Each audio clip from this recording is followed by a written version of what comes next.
Good evening, ladies and gentlemen. Forbes Middle East welcomes you all to Finruption in Focus, where the region's leaders, regulators, and end users have all come together today to delve into the disruption, opportunities, and challenges that new technology is bringing to the financial sector.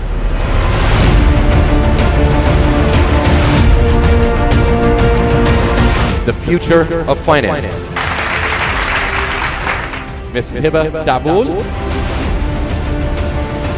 Mr. Sanjay Malhotra, Mr. Rajesh. First, if you can just articulate how you are dealing with this DIB. So in Dubai Islamic Bank, when we put together our digital strategy, the first definition we gave to ourselves and to the organization was that, guys, this is what we mean by digital. We are not going to do anything more fancy than this. So our definition was that we are going to use digital and the disruption to improve customer experience with a view to decrease cost, increase revenue. So if it ticks these three boxes, we do it. We are agnostic to technology we use. We are agnostic to a lot of things around us. We put the customer first, we put what our objective is, and then we take it forward. So that's what it means to us. Let me just change the question a little bit. For you, are there any areas that you're really focusing on, thinking, do you know what, actually this area of disruption, for example, machine learning, that you're looking at to completely change your business model or your operation? For us at Standard Chartered, first of all, we look at disruption and we embrace it. We actually think that it's very, very good. As you can recall, that it's not too long ago that disruption was being looked at as a negative occurrence. And it's until recently that everybody is very, very excited now on want to disrupt the market. And so one of the first things that we are really doing is to ensure that we change the mindset. We start looking at, we move away from commodity and from innovation from the factory to really look into personalization and mass customization, understanding what do consumers need and how can we cater for all of them, while we need at the same time to manage our factories, which is all about mass production, right? How do we understand the needs and get the insights of consumers so that we are better able to serve them? We've seen a lot of consumer trends recently, and we've seen that startups are more able and agile to get into those sort of trends.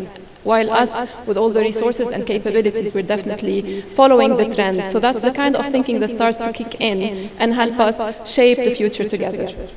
Can you just elaborate general trends amongst all the clients that you deal with? And how are they really addressing the question of disruption upfront?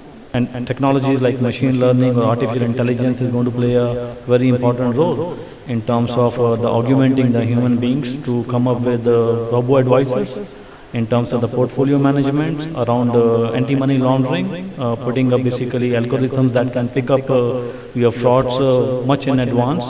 So I think this is being taken up with most of the customers are taking it very seriously, and they are trying to put strong investments with their new skill set, because while the piece of technology is very much readily available, but I think you also need to ensure that you have the right level of the skills that could leverage and infuse these technologies into your existing systems. So maybe that's from your perspective. So you're in the fintech space, trying to disrupt or collaborate with the bank or the financial ecosystem. Can you just elaborate? Do you think they are ready for you? My view is that so liwwa, my business, is a lending business. We lend to small businesses in emerging markets today, Jordan and Egypt. The UAE is a very particular kind of market, but often small businesses don't have access to credit because of the lack of information availability, which you all know. I view us as working to resolve a market failure. That's where I see real value for businesses like mine. We work with 5 banks in Jordan. They basically on-lend through us. They're focused on their core businesses, and there are structural things around their expense structure that don't permit them to lend to our customers.